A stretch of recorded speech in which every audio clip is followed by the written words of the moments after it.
Assalamualaikum warahmatullahi wabarakatuh. Ketemu lagi dengan Bapak Guru Bahasa Inggris SMA Negeri 1 Jakarta. Yang lalu sudah kita belajar tentang descriptive text. Masih ingat deskriptif ya? Dalam kalimat dalam teks deskriptif itu masih ingat bahwa leksiko-gramatikal yang digunakan itu masih ingat ada 3, yaitu ada simple present tense, ada adjective, dan juga ada adjective clause. Pada pagi hari ini, pada kesempatan kali ini, Bapak akan memberikan pembelajaran tentang simple present tense ya.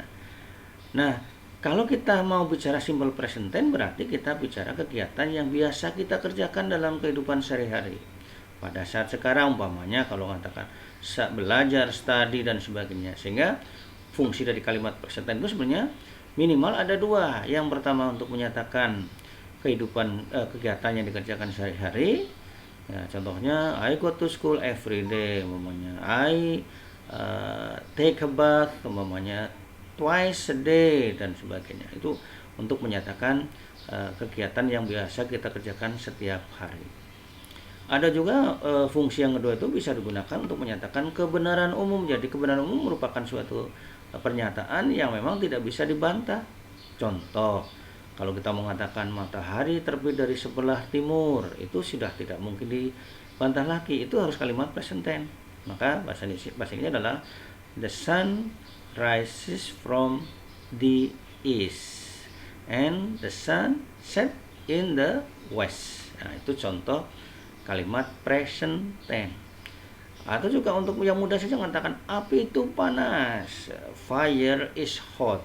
Selamanya pasti fire pakai is, nggak pernah pakai was, karena selalu panas, tidak pernah api itu bisa dingin suatu saat ya. Sama seperti es itu ya selamanya akan dingin ya.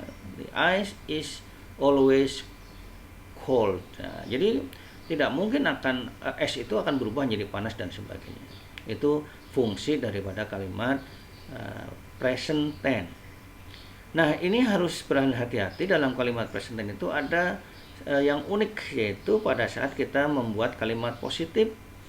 Dalam kalimat positif itu akan terjadi permasalahan pada penggunaan kata kerja. Ingat, kata kerja yang digunakan itu kata kerja ke-1 ya, itu kalau kata kerja. Kalau pakai linking be-nya pakai to be, is, am, a, atau kalau Bapak sering mengatakan dengan kata Aramis ya.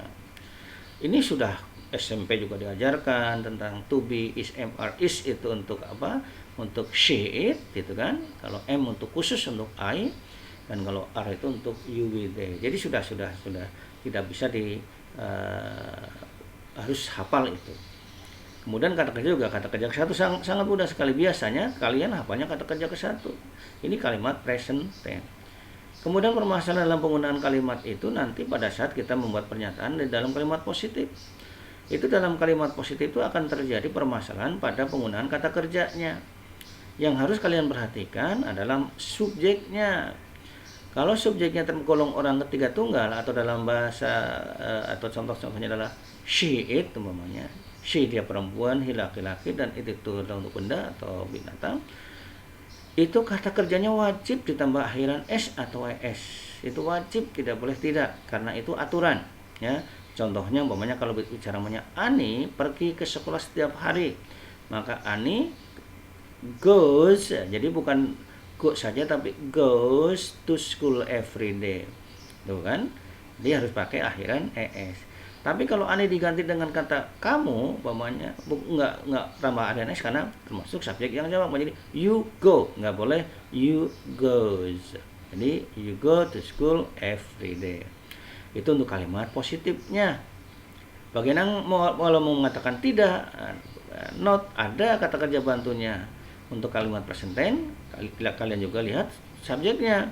Kalau subjeknya she, it, tambah dengan apa? Does. Sehingga kalau negatifnya pakai she, it, does not, atau disingkat menjadi doesn't. Kalau mengatakan umpamanya Ani tidak pergi ke sekolah setiap hari, gitu, maka menjadi Ani doesn't go to school every day. Dan di situ hati-hati. Kalau sudah muncul does, go yang tadi goes, es-nya itu hilang logikanya.